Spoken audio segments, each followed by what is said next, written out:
Begin with Max Gordon. He's live on the ground in LA for us at this hour. Max, how are things looking there?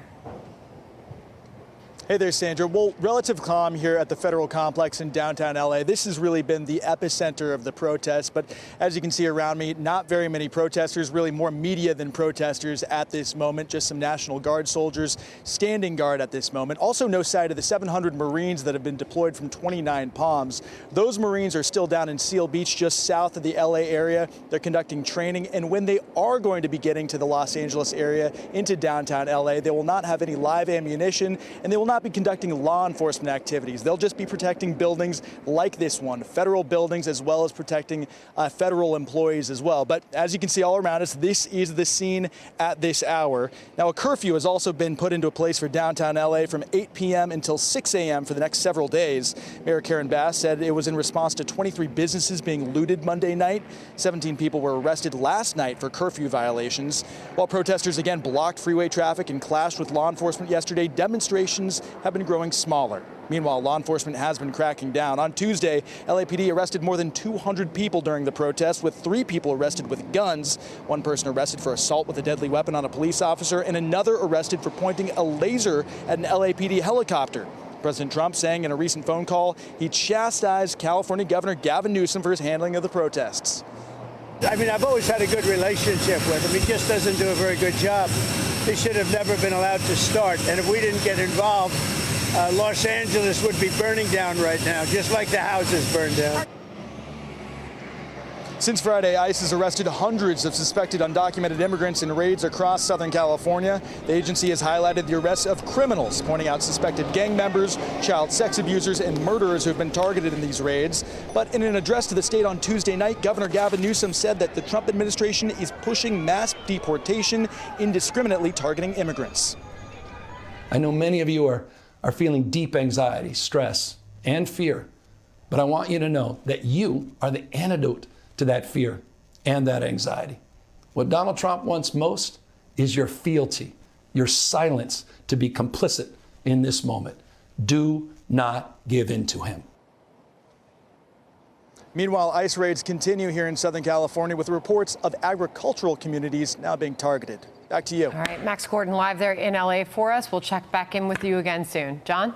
All right, Sandra, let's bring in Ken Cuccinelli, former DHS acting deputy secretary and former Virginia attorney general. So the FBI is going to investigate these protest groups, find out who is organizing this, and more importantly, who's funding it, particularly since there's all these attacks against law enforcement. Here's what Donald Trump said about it. Listen here. These people are agitators, they're troublemakers. I believe many of them are paid. These are insurrectionists, they're agitators, or troublemakers. At a minimum, they're troublemakers. So what do we know about who might be funding these protests? Because there does seem to be a certain sense of organization. Yeah, there does. And I mean, a pallet truck doesn't show up with a load of stones and weapons or shields and helmets without somebody paying for all that. This happened in 2020, in the riots in 2020, and the Trump 1.0 DOJ didn't do anything about it. So once again, you're seeing a much more aggressive President Trump here in the second administration. I can tell you, as someone who was the acting deputy secretary, I would have loved to have had the kind of support that you've already heard on your show here from Pam Bondi, from Pete Hegseth. We did not have that in the first Trump administration. This is a whole new world for them to even be doing the investigations. And as you said, John, you follow the money. You're gonna find where these nexus lie. Well, in the 4 years that he had off of the presidency, Donald Trump, I think, learned a whole lot about who he wants to have around him. You mentioned pallets of bricks or whatever showing up, or face shields or whatever. We have this picture. Here's a pickup truck, and they're handing out boxes of face shields here. Now, there's a couple of things to this. First of all, who bought the face shields? Right. Who owns the truck? And why do peaceful demonstrators need face shields? Right. And of course, there are no good answers from an evil good standpoint to any of those questions. You don't need face shield for peaceful protests, which we just again heard just minutes ago the White House press secretary insist is a priority of this administration, of protecting peaceful protesters. So peaceful protesters don't need masks. They don't need shields. They need them for combat. And the people paying for this are attempting to instigate and be catalysts for the combat. We've also seen that the number of buses coming into LA from out of town is very high. This has been noted locally. This isn't just a federal observation. And the circumstantial evidence strongly suggests, just as it did in 2020, substantial coordinated funding to be catalysts for violence in America's cities. And Donald Trump, as you noted in between his first term and second, has said there's no way this is going to happen again.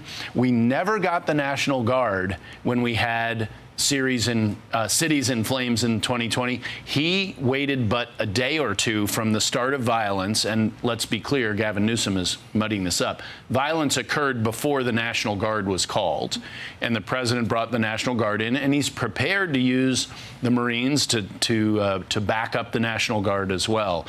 Those are levels of support we never had in the first Trump administration, and I think these investigations are going to be very, very fruitful in bringing down the violence across America. The president has said it a number of times in the past few days. Look at what Tim Walz let happen to Minneapolis in the so-called Summer of Love in 2020, and that he's not going to tolerate that. Right. Arrests have been made as well, and the point has been made, who are the Democrats defending here?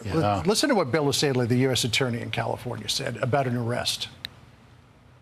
The escalation of violence by these rioters poses a serious threat to our agents and the safety of the public. We expect more charges to be filed in the coming days and weeks. If you took part in these riots and were looking to cause trouble, we will come looking for you. So he's announced a couple of arrests for throwing Molotov cocktails. Right. One of them was a Mexican who was in this country illegally, had previously been deported. So he's got a criminal background as well. And these are the people who the Democrats are defending against these ICE investigations and these ICE deportation operations. You know, this is in terms of political poster boys, this is on the level of Abrego Garcia, you know, who's a human trafficker, a wife beater, and the Democrats are visiting other countries to bring him back. Having margaritas with him. That's right, having umbrella drinks.